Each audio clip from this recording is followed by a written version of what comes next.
안녕하세요. 오늘은 우리가 무언가를 정말 믿고 싶은데 그게 잘 안 될 때 있잖아요. 그럴 때 우리 마음속에서 도대체 무슨 일이 벌어지고 있는지 그 보이지 않는 장벽에 대해 한번 이야기해 보려고 합니다. 자, 바로 시작해 볼까요? 아마 다들 이런 경험 한 번쯤은 있으실 거예요. 그쵸? 아, 이거 믿어야 하는데, 머리로는 아는데 마음이 영 따라주질 않는 거죠. 정말 답답한 순간인데, 도대체 왜 그런 걸까요? 그게 말이죠. 여러분의 의지가 부족해서 그런 게 절대 아니에요. 진짜 문제는 우리 마음속에 이미 다른 생각들이 꽉 들어차 있기 때문이라는 겁니다. 바로 이 점이 오늘 이야기의 핵심이에요. 자, 그럼 그 보이지 않는 장벽이라는 게 도대체 뭘까요? 그 정체는 바로 우리가 너무나도 당연하게 생각하는 선입견이에요. 이게 우리도 모르는 사이에 어떻게 우리 마음을 가로막고 있는지 한번 자세히 들여다보죠. 그러니까 이 선입견이라는 게 꼭 공기 같아요. 너무 자연스러워서 우리가 그걸 인식조차 못하는 거죠. 숨 쉬는 것처럼 당연하게 받아들이는 생각들. 근데 바로 그게 새로운 진실이 들어올 틈을 아주 단단하게 막아버리는 벽이 되어버리는 겁니다. 이게 좀 추상적으로 들릴 수 있으니까 아주 확실한 역사적인 예를 하나 들어볼게요. 바로 코페르니쿠스 일학입니다. 이게 우리가 뭔가를 믿는 거랑 무슨 상관이 있냐고요? 자, 한번 보시죠. 정말 흥미로울 거예요. 생각해 보세요. 수백 년 동안 모든 사람이 태양이 지구를 돈다고 믿었어요. 왜냐? 아니, 눈으로 보면 그렇잖아요. 너무나 명백했죠. 이게 바로 당시의 상식이었던 거예요. 그런데 코페르니쿠스가 나타나서 아니, 지구가 태양을 도는 겁니다. 라고 하니까 처음엔 다들 말도 안 된다고 했겠죠. 하지만 그게 바로 우주를 제대로 설명하는 진짜 진리였던 겁니다. 이게 진짜 놀라운 지점이에요. 명백한 과학적 진실이 밝혀졌는데도 불구하고 사람들이 그 생각을 바꾸는데 수백 년이 걸렸다는 거예요. 그만큼 한번 머릿속에 박힌 당연한 생각, 이 선입견이라는 게 정말 무섭도록 강력하다는 거죠. 그리고 그 증거가 바로 지금 우리한테도 있어요. 우리 아직도 뭐라고 말하죠? 해가 떴다, 해가 졌다, 이렇게 말하잖아요. 그쵸? 지구가 돈다는 거 다 알면서도 우리의 언어는 여전히 옛날 생각에 머물러 있는 거예요. 이처럼 오래된 생각의 틀은 우리가 인식하지도 못하는 사이에 우리 언어와 문화 속에 아주 깊숙이 뿌리내리고 있는 겁니다. 자, 그럼 이런 생각이 들죠. 과거 사람들은 그랬다 치고, 그럼 우리는? 우리 시대의 천동설은 과연 뭘까요? 우리가 너무나 당연하다고 믿고 있는 그 생각들, 도대체 어디서부터 시작된 걸까요? 그 뿌리를 한번 따라가 보죠.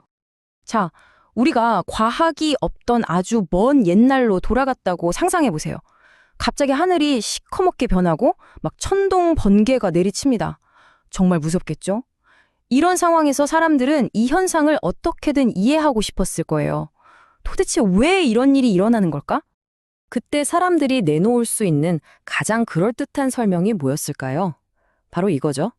아, 신이 화가 나셨나 보다. 이해할 수 없는 거대한 힘 앞에서 어떤 보이지 않는 존재를 생각하는 건 어쩌면 너무나 자연스러운 일이었을 겁니다. 비슷한 예가 또 있죠. 이번엔 농사예요. 한 해 동안 먹고 살 게 이 농사에 다 달려 있는데 아무리 애를 써도 자꾸만 농사를 망치는 거예요. 정말 절망적인 상황이죠. 이유를 알 수가 없으니까요.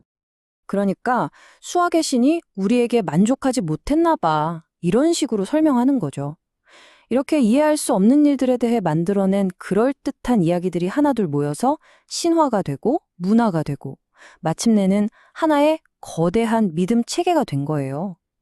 바로 이게 우리가 가진 많은 선입견들의 아주 오래된 뿌리인 셈입니다. 자, 지금까지 우리를 올가매는 선입견에게 이야기했는데요. 그럼 이 굴레에서 어떻게 빠져나올 수 있을까요? 그 해답이 바로 진리에 있다고 말합니다.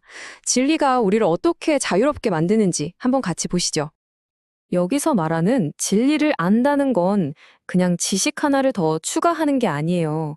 그건 마치 우리를 꽁꽁 묶고 있던 낡은 생각의 쇠사슬을 끊어주는 열쇠 같은 겁니다. 진짜 자유를 주는 거죠. 이 비유 정말 와닿지 않나요? 우리가 막 끙끙대면서 풀던 수학 문제가 있다고 해봐요. 근데 선생님이 와서 이 공식 써봐 하는 순간 문제가 확 풀리는 경험. 진리가 바로 그런 거라는 거예요. 삶의 온갖 혼란스러운 문제들이 그 진리라는 공식 앞에서 명확하게 정리되기 시작하는 거죠. 자, 그럼 이제 제일 중요한 부분입니다. 그래서 어떻게 하라고? 이 새로운 관점을 우리 삶에 진짜로 적용하려면 머리로만 아는 걸 넘어서 진짜 믿음으로 만들려면 어떻게 해야 할까요? 가장 첫 단계는요, 억지로 뭘 믿으려고 애쓰는 게 아니에요. 그게 아니라 그냥 마음을 조금 여는 거예요. 굳게 닫아뒀던 마음에 어쩌면 내가 틀렸을 수도 있지 않을까? 하고 작은 틈을 내주는 거죠. 이건 말도 안 돼가 아니라 정말 그럴까? 하고 질문을 던져보는 것.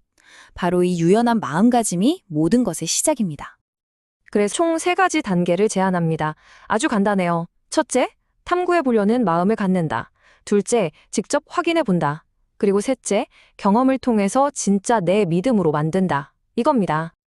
여기서 말하는 검증 과정은 2가지 길로 이루어져요. 이게 아주 중요한데요. 첫 번째 길은 일종의 설계도를 보는 거예요.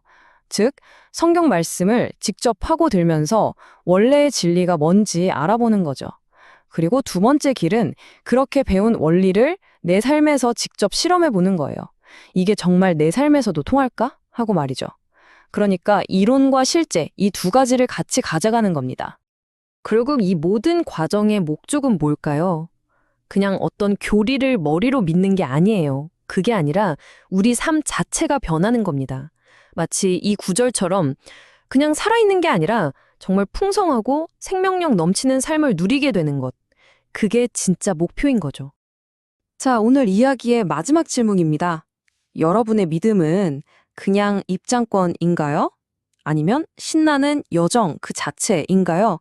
마치 놀이공원 자유이용권을 사놓고 입구에만 서 있는 것처럼 혹시 우리 믿음이 그냥 그걸로 끝은 아닌지 아니면 그 안에서 매일매일 신나는 놀이기구를 타는 것처럼 풍성한 삶의 여정을 경험하고 있는지 한번 우리 스스로에게 깊이 물어보면 좋겠습니다.